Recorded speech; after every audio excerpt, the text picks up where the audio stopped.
यशोदा बोली नहीं, मैं तो ये नहीं चाहती। बोले तो ठीक है। बोले इस बार हम लाला का नामकरण गौशाले में करेंगे, क्योंकि बड़े ही श्रेष्ठ पंडित जी आए हैं, बहुत बड़े पंडित जी हैं, बड़े जानकार पंडित जी हैं। बोले अच्छा। तो यशोदा और रोहिणी ने पंडित जी की परीक्षा लेना प्रारंभ किया।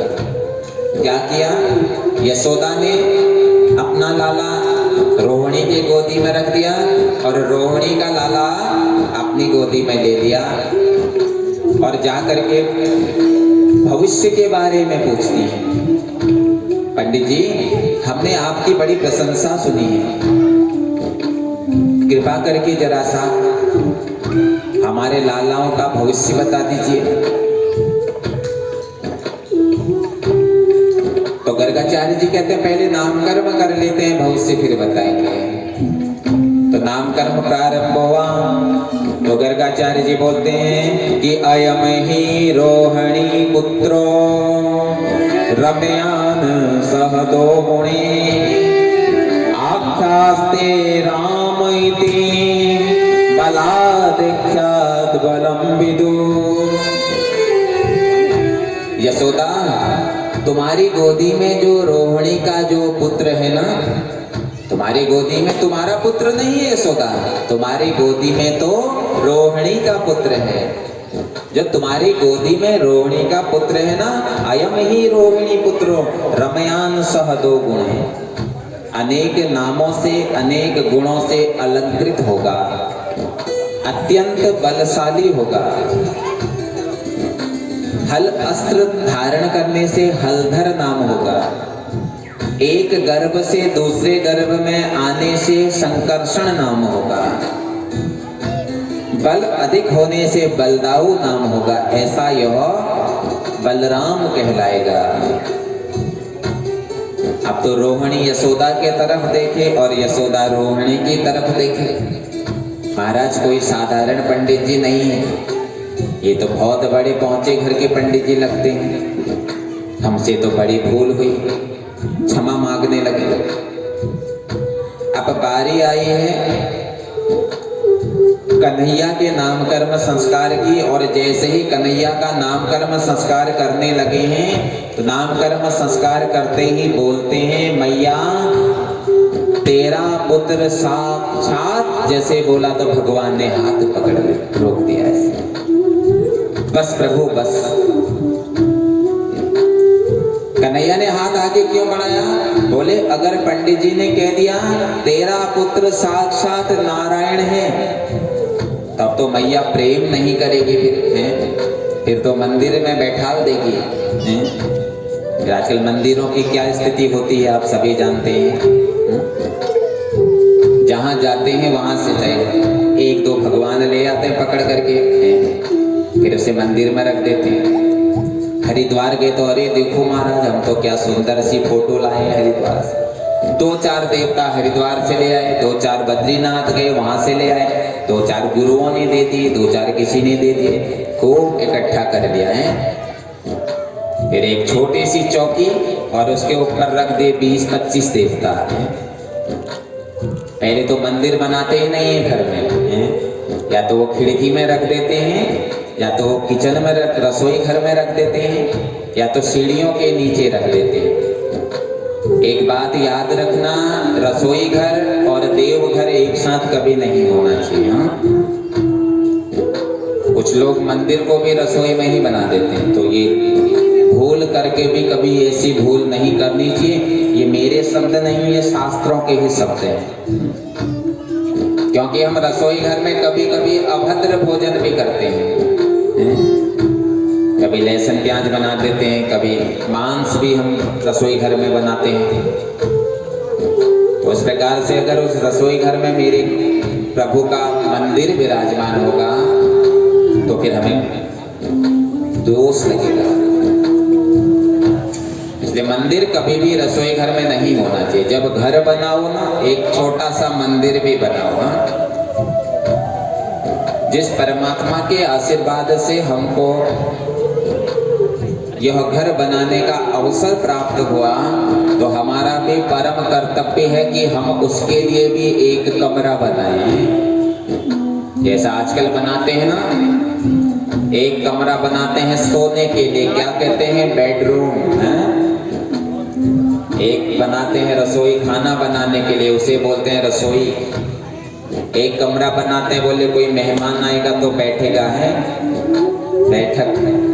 एक कमरा बनाते हैं जिसमें बैठ करके खाना खाएंगे, हैं। एक कमरा बनाते हैं जिसमें स्नान आदि करेंगे। वैसा ही एक कमरा बनाओ जिसमें बैठ करके भगवान का भजन करेंगे, हैं। और नियम होना चाहिए, जब तक भजन नहीं तब तक भोजन नहीं। मैया बड़ी अच्छी मैया है शिवेगंज की हमारी। मैया बोलना पड़ता है ना, तो तभी तो बीच में हल्ला करती है। जब कुछ देर हो जाती है ना, इनसे मैया नहीं बोले तो फिर ये बोलना शुरू कर देती है, ताकि ऊपर से हम लोग, ऊपर से व्यास जी मैया बोलेंगे, शांत हो जाओ मैया हो, तुम्हारी ही कथा चल रही है।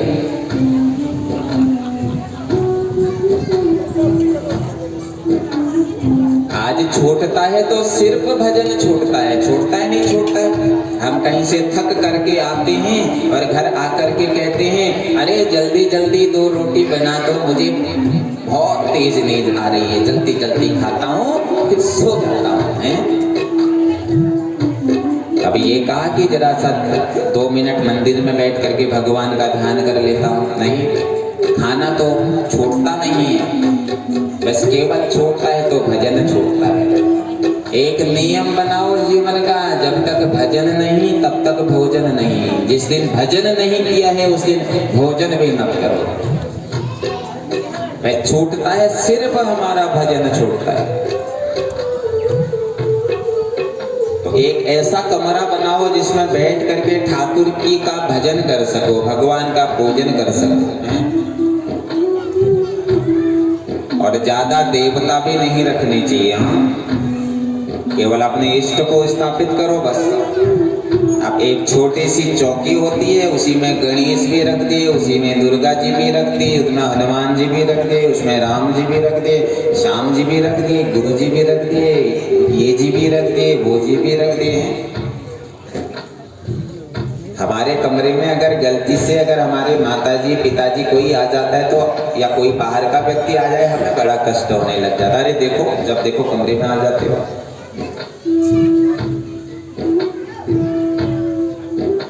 तो उन भगवानों के ऊपर क्या बीतती होगी जब इतने सारे एक ही उसमें रख दोगे तो, हैं? ज्यादा नहीं, केवल एक इष्ट को स्थापित करो और उसी इष्ट की पूजा करो, और जिस दिन वह इष्ट प्रसन्न हो जाएगा तो तुम्हारे ऊपर कल्याण होना प्रारंभ हो जाएगा। एक साधे सब सधे, सब साधे सब जाए। अधिक पूजाएं भी ज्यादा नहीं करनी चाहिए, केवल एक को पकड़ो, उसी का पूजन करो। जब हम अधिकता करने लग जाते हैं ना संसार की तरफ, 2 दिन राम पकड़े, 2 दिन श्याम पकड़े, 2 दिन हनुमान पकड़े, तो हमारे भीतर बेचैनी शुरू हो जाती है। क्यों? क्योंकि हमारा जो शरीर है ये एक 0 वाट का बल्ब है, और अगर गलती से इस 0 वाट के बल्ब में 1000 वाट का कनेक्शन डाल दोगे तो ये फट जाएगा। भगवान है 1000 वाट का कनेक्शन, और हमारा यह शरीर है 0 वाट का बल्ब। केवल एक को पकड़ो, उसी की शरणागति करो। चाहे राम को भजते हो तो राम को अपना इष्ट बनाओ, चाहे श्याम को भजते हो तो श्याम को अपना इष्ट बनाओ, और उससे ही सारी बातें बोलो। मात पिता तुम मेरे हैं। हम आरती तो करते हैं लेकिन कभी उसमें विचार नहीं किया हमने। जब हमने भगवान से कह दिया मात पिता तुम मेरे, शरण न गहूं किसकी, है? अरे जब सर्वस्व एक में ही मिल रहा है तो करना क्या है? घर में मंदिर बनाओ छोटा सा, उसमें अपने इष्ट को रखो, और इष्ट को रख करके दिन नित्य प्रतिनित उसकी पूजा करो, उन्हें भोग लगाओ, हैं? प्रत्येक को भोग लगाना चाहिए घर में। कुछ लोग कहते हैं कि हमारे घर में तो लहसुन प्याज बनता है, तो हम कैसे भोग लगाते हैं? उसका भी एक नियम है। पहली रोटी बना करके गाय को दे दो, दूसरी रोटी बनाओ और उस दूसरी रोटी में थोड़ा घी थोड़ा चीनी मिला करके भगवान के आगे रख दो और भगवान के आगे रख करके थोड़ी देर भगवान के सामने बैठो और उसके बाद उस रोटी को उठा करके परिवार में जितने सदस्य हैं एक एक टुकड़ा रोटी प्रत्येक सदस्य को खिला दो। इस रोटी के टुकड़े रूपी प्रसाद को ग्रहण करने से जिसने यह प्रसाद ग्रहण किया होगा उसका मन पवित्र हो जाएगा, उसका मन निर्मल हो जाएगा। देखिए, चूल्हे की पहली रोटी गाय के लिए और चूल्हे की अंतिम रोटी श्वान के लिए, कुत्ते के लिए, और बीच की रोटियों में हमारा अधिकार है। सुंदर सी पहली रोटी गाय के लिए निकाल दो, दूसरी रोटी में घी लगाओ और घी लगा करके उसमें चीनी लगा करके भगवान के आगे रखो और भाव से गाओ, ओ राजा राम आए, प्रभु राम आए, मेरे भोजन का भोग लगाए, राजा राम आए, सीताराम आए, मेरे भोजन का भोग लगाए। अगर ठाकुर जी को मानते हो, अगर भगवान कृष्ण को मानते हो तो क्या कहना है? गोपाल आए, नंदलाल आए, मेरे भोजन का भोग लगाए। गोपाल आए, नंदलाल आए, मेरे भोजन का भोग लगाए। अगर भगवान शंकर जी को मानते हो, अगर भगवान शंकर जी को मानते हो तो क्या बोलो? भोलेनाथ आए, शंभुनाथ आए, मेरे नाथ आए, मेरे भोजन का भोग लगाए, ओ मेरे भोजन का भोग लगाए। और अगर माँ दुर्गा को मानते हो, माँ भगवती को मानते हो तो क्या करो? अम्बे मात आई, दुर्गे मात आई, काली मात आई, मेरे भोजन का भोग लगाए, ओ मेरे भोजन का भोग लगाए, मेरे भोजन का भोग लगाए। इस भाव से भोजन का भोग मेरी माँ को लगाओ, जिसको भी मानते हो, और कुछ समय बाद उसको रोटी उठा करके उसके उतने टुकड़े बनाओ, प्रत्येक सदस्य को एक एक टुकड़ा रोटी का दे दो। उस प्रसाद रूपी रोटी को ग्रहण करने से उसका हृदय निर्मल हो जाएगा, पवित्र हो जाएगा। इसलिए मंदिर बनाओ, मंदिर में अपने इष्ट को विराजमान करो, उस इष्ट को नित्य नित्य उसकी पूजा करो। पूजा प्रकरण आप परसों सुनेंगे कि कैसे हमें भगवान की पूजा करनी चाहिए। तो गर्गाचार्य जी कह रहे थे कि तेरा पुत्र साक्षात, तो भगवान ने कहा ऐसा मत कहना गर्गाचार्य जी, अगर आपने ऐसा कह दिया साक्षात महारानी है तो फिर मैया मुझे भी मंदिर में रख देगी, अपना तो सुंदर सुंदर भोजन करेगी और मुझे थोड़ी सी मिश्री खिलाएगी बस, हैं। तो गर्गाचार्य जी ध्यानस्थ हो गए। जब दोनों देवियों ने देखा कि संत बाबा तो साक्षात, बोला तो मुंह खुल गया, तो हिलाया और हिला करके जब गर्गाचार्य जी का ध्यान टूटा तो कहते हैं कि बहुनी संति नामानि रूपाणि च सुतस्य ते गुणाकर्मानुरूपाणि तनयां वेद नो जने। मैया, तेरे पुत्र के अनेक नाम होंगे, बहुनी संति नामानि। जो एक बार तेरे पुत्र का नाम ले लेगा ना, उसका जीवन धन्य हो जाएगा। स्वरूप से कृष्ण वर्ण का होने से इसका नाम कृष्ण बनेगा। जो एक बार इसके स्वरूप को, इसकी छवि को देख लेगा, वो इसके प्रति आकर्षित हो जाएगा। तेरा पुत्र प्रेम का प्रतीक कहलाएगा।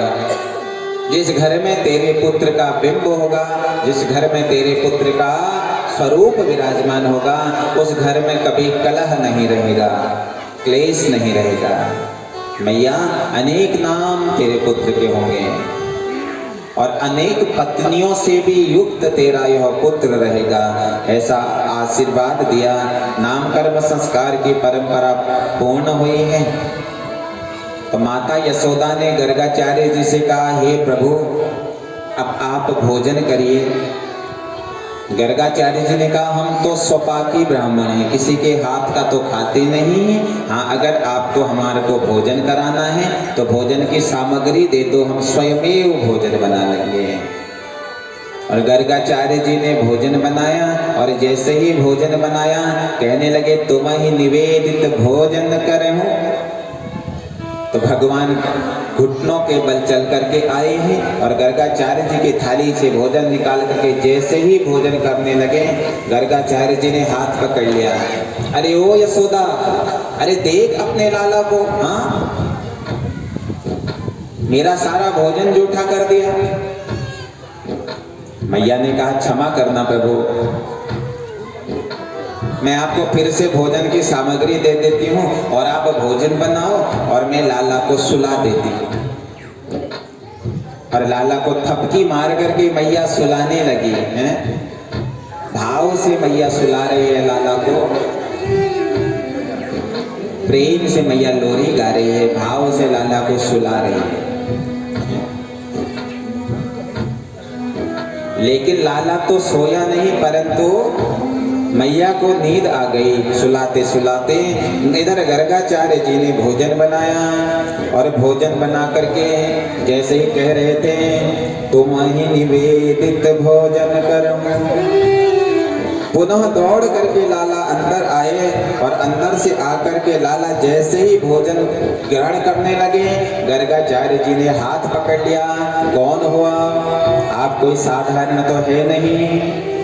और ऐसी मुस्कान छोड़ी महाराज, जो एक बार मेरे लाला का मुस्कान देख लेता है, बलिहार प्यारे जो, तो क्या होता है? बलिहार हो जाता है। तो आइए भाव से गुनगुनाते हैं, और अगर भाव आए तो नृत्य भी कर सकते हो, और अगर नृत्य करना नहीं आए तो फिर बैठे बैठे ही झूमिए। ओ तेरी मंद मंद मुस्कनिया पे, तेरी मंद मंद मुस्कनिया पे, बलिहार प्यारे जो, बलिहार प्यारे जो, बलिहार प्यारे जो, बलिहार प्यारे जो।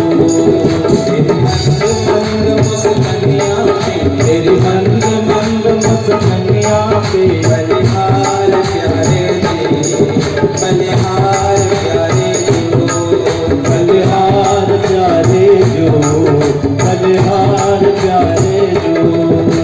जय हो।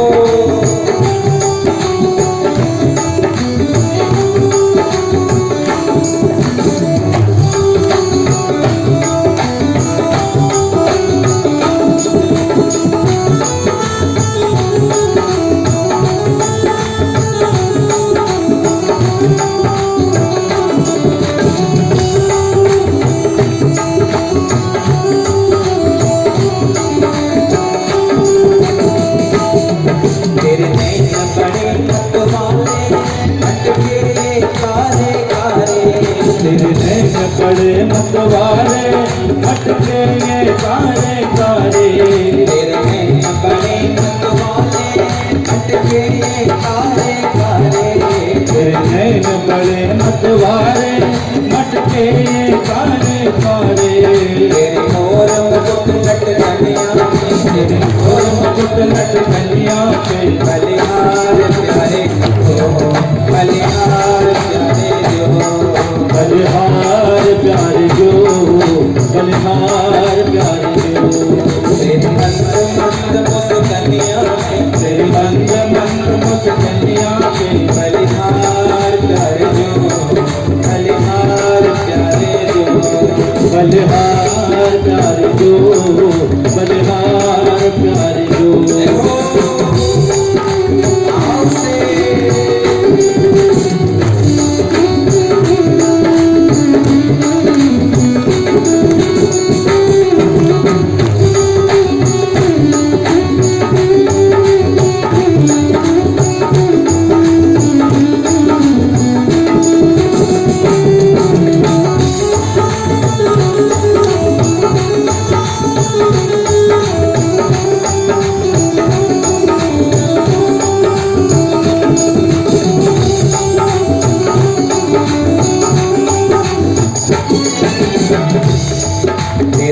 झालर जब घुंघराले बादल हो काले काले, तेरे बाल बड़े घुंघराले बादल जो काले काले, तेरे बाल बड़े घुंघराले बादल हो काले काले, तेरे बाल बड़े घुंघराले बादल जो काले काले, तेरे तिरछी सी खिलवनियाँ पे, तेरे तिरछे जैसे कवनिया पे, बलिहार प्यारे जो, बलिहार प्यारे जो, बलिहार प्यारे जो, बलिहार प्यारे जो। जय हो।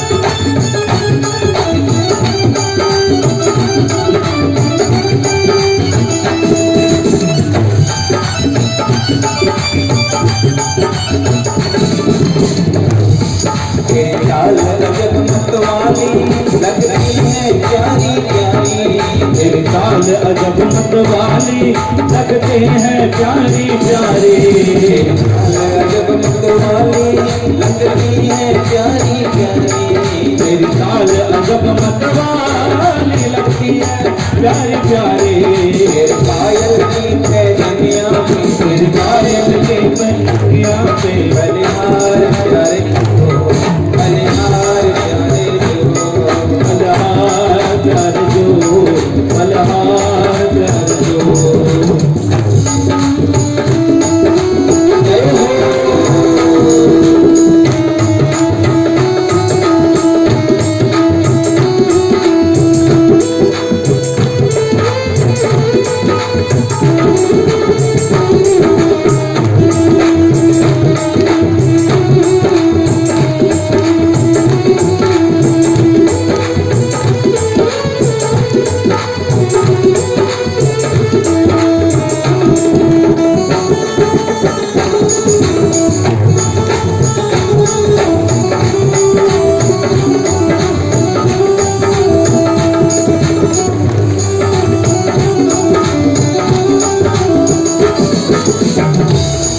तेरे संग में राधा प्यारी लगती है सबसे न्यारी, तेरे संग में राधा प्यारी लगती है सबसे प्यारी, तेरे संग में राधा प्यारी लगती है सबसे प्यारी, तेरे संग में राधा प्यारी लगती है सबसे प्यारी।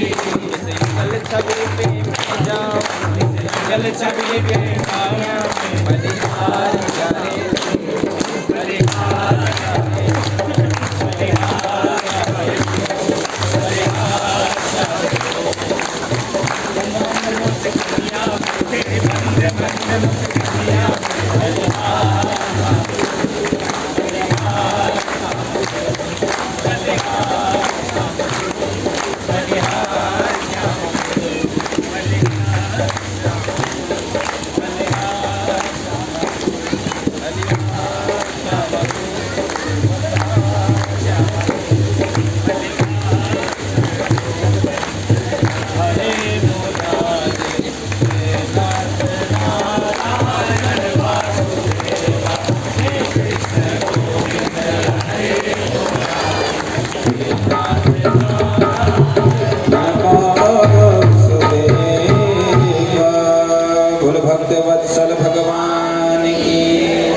तो जो एक बार लाला की मुस्कान देख लेता है तो फिर क्या हो जाता है, बलिहार प्यारे जो, बलिहार हो जाता है उस पर है, क्योंकि स्वरूप ही ऐसा है महाराज।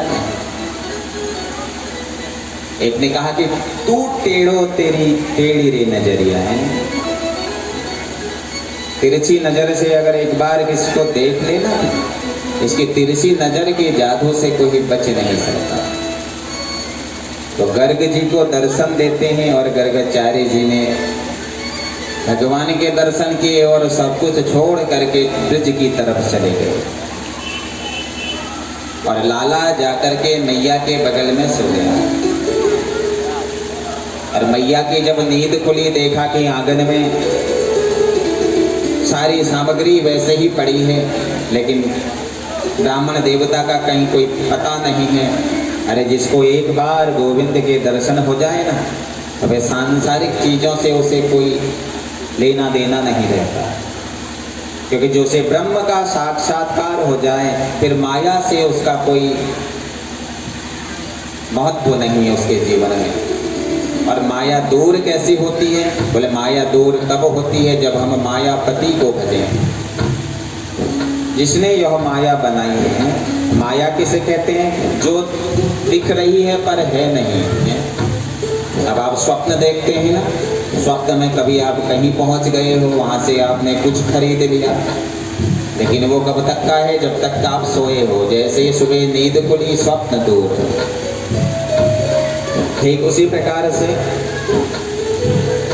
यह संसार भी एक प्रकार का माया रूपी स्वप्न है। इसमें पुत्र रूप में दिखता है, पिता रूप में दिखता है, माँ रूप में दिखता है, बहन भाई रूप में दिखता है, और अंत तो गत्वा जैसे ही काल का संदेश आता है तो यह सब कुछ यहीं छूट जाना है। जाता है तो साथ में केवल गोविंद का भजन जाता है। बोल भक्तवत्सल भगवान की। तो अब लाला घुटनों के बल चलने लगे हैं? और जब घर का बच्चा घुटनों के बल चलना प्रारंभ कर देता है तो क्या क्या करता है, ये तो सब माताएं जानते ही हैं। कभी कहीं पहुंच जाता है, कभी कहीं पहुंच जाता है। बच्चा घुटनों के बल चलना प्रारंभ किया नहीं, फिर तो मैयाओं को चौकीदार बनना पड़ता है। कभी बिस्तर से नीचे गिर गया तो कभी कहीं चला गया, कभी कहीं चला गया। तो ऐसे ही बाल लीला मेरे गोविंद भी करने लगे हैं। एक दिन नंद बाबा क्या कर रहे थे? शालिग्राम जी का पूजन कर रहे थे, अपने इष्ट देव का पूजन कर रहे थे। और सुबह सुबह उठा और उठ करके घुटनों के बल लुटुक लुटुक लुटुक चल करके कहाँ पहुंचा? मंदिर के द्वार पर। और आंखों को मलते हुए बाबा को देख रहा है। बाबा क्या कर रहे हो? कन्हैया मैं ना अपने इष्ट का पूजन कर रहा हूँ। कहाँ है बाबा तुम्हारे इष्ट? अरे बोले ये रखे तो हैं सामने शालिग्राम जी। तो मैं भी आ जाऊं बाबा अंदर? बाबा बोलते नहीं कन्हैया तू ना आ। बोले क्यों? बोले देख कन्हैया, पूजा करने के लिए ना नाई नाई करनी होती है, तुमने तो अभी नाई नाई नहीं करी ना। कन्हैया कहते हैं हमसे बड़ा नाई नाई और कौन कर सकता है। और शालिग्राम जी का स्नान करा रहे थे। पहले दूध डाला, फिर दही डाला, फिर घी डाला, फिर शहद डाला, फिर शर्करा डाली। कन्हैया कहते हैं बाबा ये जो तो ये काला काला लड्डू को स्नान करा रहा है ना, ये कब से करा रहा है? बोले कन्हैया ये लड्डू नहीं है, ये तो शालिग्राम जी हैं। हाँ बोला ठीक है बाबा, कितने साल से करा रहे हो? बोले ये तो हमारे पूर्वजों से चली परंपरा आ रही है। अरे बाबा तब तो ये बहुत मीठे हो गए होंगे ना। बाबा ने आंखें बंद करी और घुटनों के बल अंदर जाकर के शालिग्राम जी को पकड़ा और सीधे मुंह के अंदर भर लिया। बाबा का ध्यान टूटा, देखा सामने से शालिग्राम जी तो है ही नहीं। लाला शालिग्राम जी कहाँ गए? तुझे पता है? मुंह के अंदर भरे हैं। अच्छा कहाँ है बता? और जैसे हल्का सा एक स्पर्श कपोलों पर किया तो शालिग्राम जी मुंह से बाहर निकल करके आ गए। अरे ओ यशोदा देख, जिस समय मैं पूजा कर रहा होता हूँ उस समय तो कम से कम लाला को रोक लिया कर। नहीं, मैया ने लाला को लेकर के अपने साथ गई है। अनेक प्रकार की लीला मेरे गोविंद यहाँ पर कर रहे हैं। एक दिन प्रातःकाल उठे हैं और उठ करके घुटनों के बल सीधे कहाँ पहुंचे हैं? गौशाला, जहाँ पर गायें बंधी हैं। और गौशाला में जाकर के गैया मैया की पूंछ को पकड़ करके खेल रहे हैं। मैया दौड़ करके गई है और लाला जब गौशाले में देखे तो मैया ने लाला को अपने गोद में उठा लिया। लाला, अगर ये गैया तुझे लात मारती तो क्या होता? तो मन मन में कहता है, मैया इस गैया की रक्षा करने के लिए तो मैंने जन्म लिया है। विप्रधीन सुर संत हितौलीन मनुज अवतार।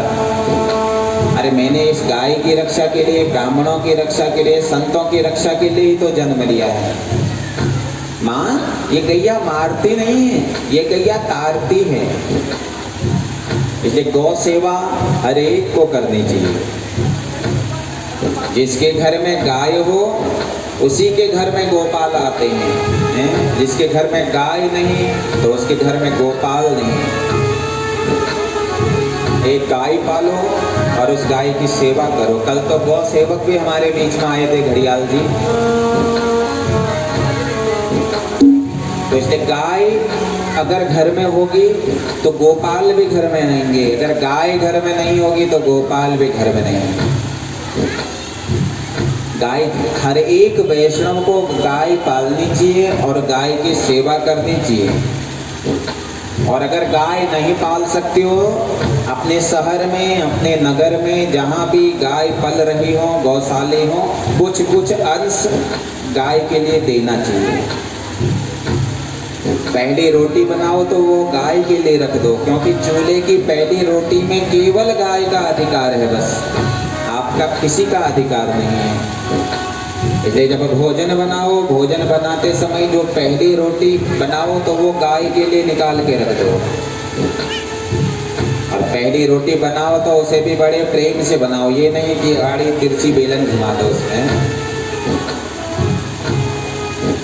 एक बार हमारे परम श्रद्धेय गुरुदेव और हम गए थे लखनऊ, और जिस घर में हम रुके थे वो बहुत ही विनम्र लाला जी थे।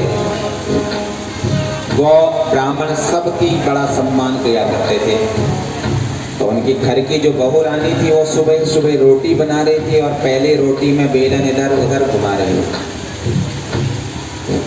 गुरुजी ने पूछा, क्या तुझे रोटी बनाने नहीं आती? बोली, आती है गुरुजी। बोले, तो ये ऐसा क्या कर रही है? अरे बोले, गुरुजी ये गाय के लिए बना रही हूँ। बोले, अच्छा।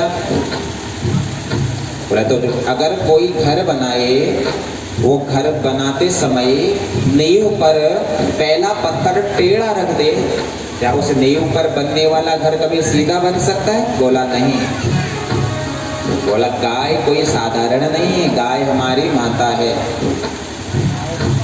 विचार करो गाय के चरित्र में, जो माता तुमको गर्भ से जन्म देती है, केवल 2 साल 3 साल अपना स्तनपान कराती हैं। आजकल की माताएं तो स्तनपान भी नहीं करा रही हैं, एक डब्बा खरीद करके ले आ रही हैं, उसी को घोल घाल करके पिला दे रही हैं। लेकिन पहले की माताएं स्तनपान कराती थी, तो कितने साल तक तुम्हारी माता स्तनपान करा सकती? बहुत से बहुत 1 साल 2 साल हैं। लेकिन विचार करो ये गौ माता पर, जो अपने बच्चे के हिस्से का दूध छोड़ करके तुमको देती है, हैं? और कब तक देती है? जब तक आप वृद्ध ना हो जाओ, मरने दम तक वह गौ माता अपना दूध तुमको पिलाती है। वर्तमान समय में गायों की बड़ी दुर्दशा हो चुकी है। कुछ लोग क्या करते हैं, शाम को बहुत सारा भोजन बना लेते हैं, फिर उसको एकत्रित कर लेते हैं एक बर्तन में, वो गाय के लिए रख देते हैं। अरे गाय तुम्हारी